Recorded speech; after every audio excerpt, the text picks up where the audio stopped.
what I would do for some MK1 news. Like 10 weeks away, and I'm losing my mind. Hey, what's up? It's your boy Dynasty back again with another MK1, MK1 video because got a few things of note to discuss today. Thankfully, the guys over at GameReactor.com got a chance to talk to Ed Boon over at Summer Game Fest, and they asked him a bunch of, you guessed it, Mortal Kombat 1 questions. And a few things of note were mentioned. I'll have the full interview linked down below, but we're going to highlight a few things I think worth talking about. For starters, we got an update on the Nintendo Switch version of MK1. Boon also talks about the story mode for MK1, essentially confirms that it'll more or less be the same length of the previous game, and even, again, goes back and teases that the ending for this game is going to be crazy. And he talks in depth about Jean-Claude Van Damme's cameo skin for Johnny Cage, confirms that we will be seeing Jean-Claude Van Damme's voice in MK1, which is awesome. And that's essentially, I think, everything worth noting and grabbing from this interview, but it's like a 13-minute interview where he talks about presentation, talks about the game's color scheme. It's got a bunch of really interesting questions, but nothing that's gonna just, change the world per se. So shout out to the good guys over at Game Reactor. And also, at the end of the most recent Combat Cast, the very first one for MK1 Combat Cast, if you were watching the high-level gameplay between both the QA analysts, at the very end on the end screen, the victory screen, we kind of got a tease for things to come. You have no idea what I'm talking about? You see this right here, underneath the profile, it says Combat Cast 1 XP Breakdown, and what is this? Is this a loot box? Dun, dun, dun! So we got that to talk about today as well, but of course, before we break all this stuff down and react to this interview from Game Reactor, if you could take 1 second, drop a like on the video, of course, subscribe for some more MK content like this on the channel, and from the bottom of my heart, thank you for always coming back and sharing the positive feedback and love for the franchise with your boy. Thank you guys for everything. And with that said, let's break all this stuff down. I just hit my microphone, and let's get into it. Kicking things off, Game Reactor asked Ed Boon about the Switch port of MK1. Mm-hmm. And you evolved the technology, as you just said. You're using Unreal Engine 5, I understand. But you're also releasing on the Switch, which was surprising to me. Yeah. So how was that process of, scaling down? You're getting bits of the old gen platforms, PS4 and Xbox One, but now you're releasing on the Switch, which is, of course, is oldish. Yeah. And I love it because I can play it on the go, right? Yeah. So how did you adapt the game, and how can players expect the game to perform on the Switch? Well, we've been working with the studio that is translating the game to from our version to the Switch for years now, and they know how we create content, and we always talk really early on in terms of where we can cut corners to make it fit and all that. It's a very different hardware system, as you can imagine. So that's definitely one of the challenges that we have. But we do feel that we're going to have something that is going to feel authentic, and it'll feel play-wise just like the PlayStation and the Xbox versions. So again, it is just nice to have an update in regards to the Switch version of MK1, because I think Boon's really only talked about it like twice.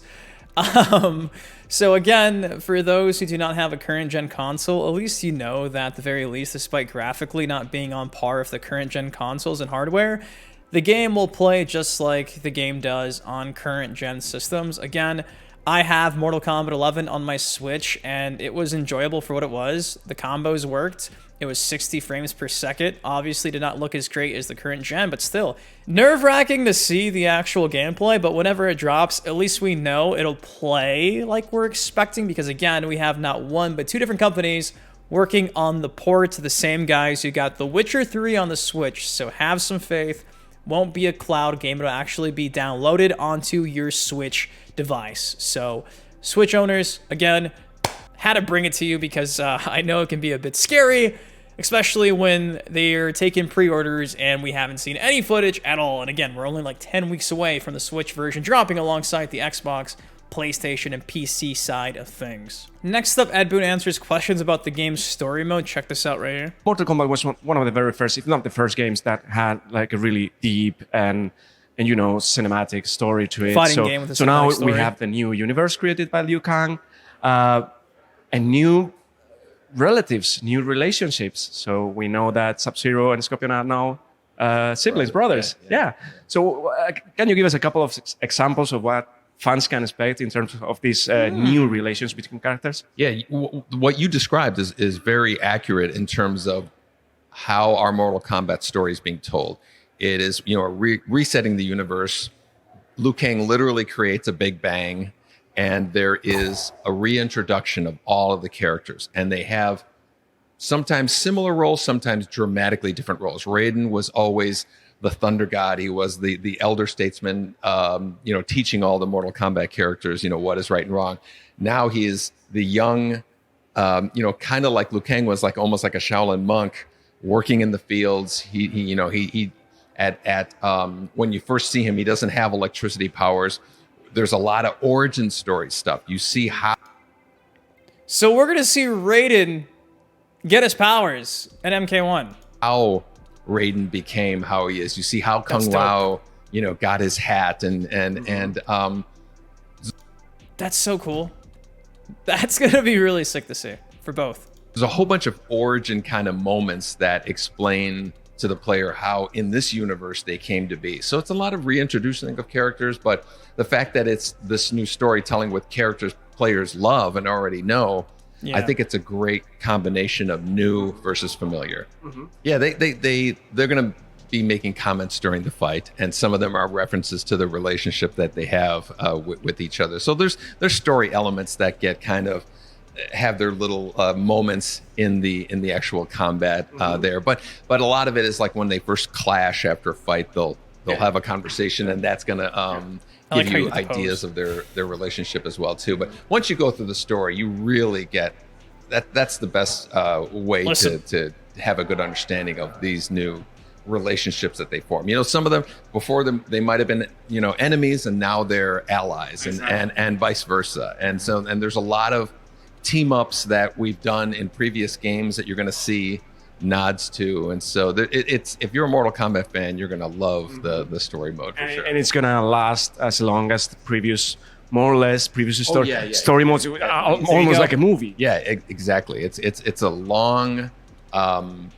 very detailed story, and the ending is just crazy. Yeah. Crazy as in a multiverse sort of way, because you're getting there, right? You're doing the Marvel move here. Crazy as in you'll see. I wish I could tell you all the details, but yeah. Damn it. So there you go. Again, Boon saying the ending for this game is going to be crazy. It'll be on par with the previous game's cinematic story, and a lot of the origin stories being revisited and actually being shown off and showcased on display here. So seeing how the likes of the new Shaolin monks, Kung Lao and Raiden get their powers, different takes on previous rivalries, which we've already clearly seen with Sub-Zero and Scorpion, but I wonder who else. I really do wonder who else will have a drastic change when it comes to, like, good guy, bad guy, like the allegiance. I can't wait to see that. Now, finally, talks about Jean-Claude Van Damme for a second here. Check this out.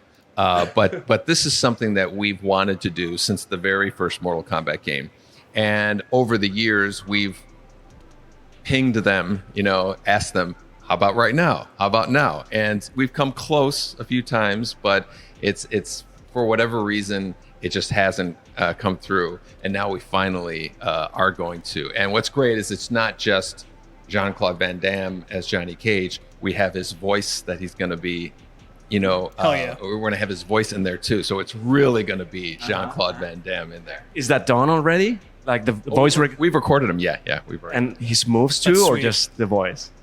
Well, he's going to be Johnny Cage, but and Johnny Cage was very inspired by Jean-Claude Van Damme in Bloodsport. So there's certainly some of his you know signature moves and whatnot in there.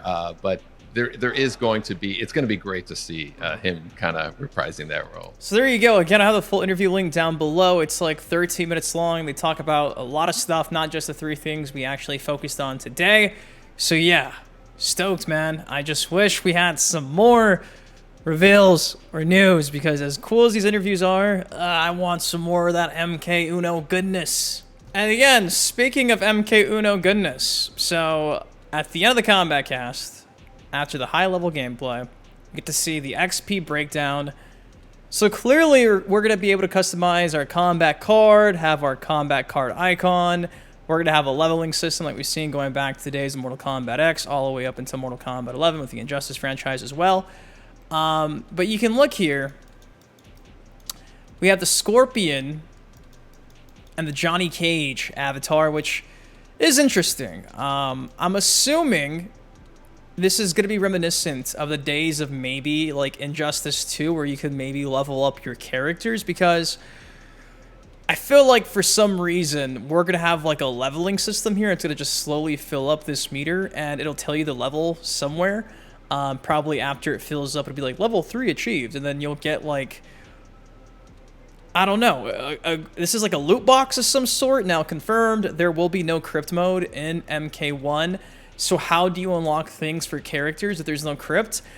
Maybe it's simply by leveling them up, and there's just a way for you to go look at all your chests, I guess, and then you just open up all your unlocked chests in some type of showcase room or something that you unlock by simply leveling up the characters. Because again, the fact that we get to see the Johnny Cage avatar here and the Scorpion avatar, and the fact that it's next to the character avatar, you can't even see because I have it so zoomed in right here. Look at, you see Scorpion's there.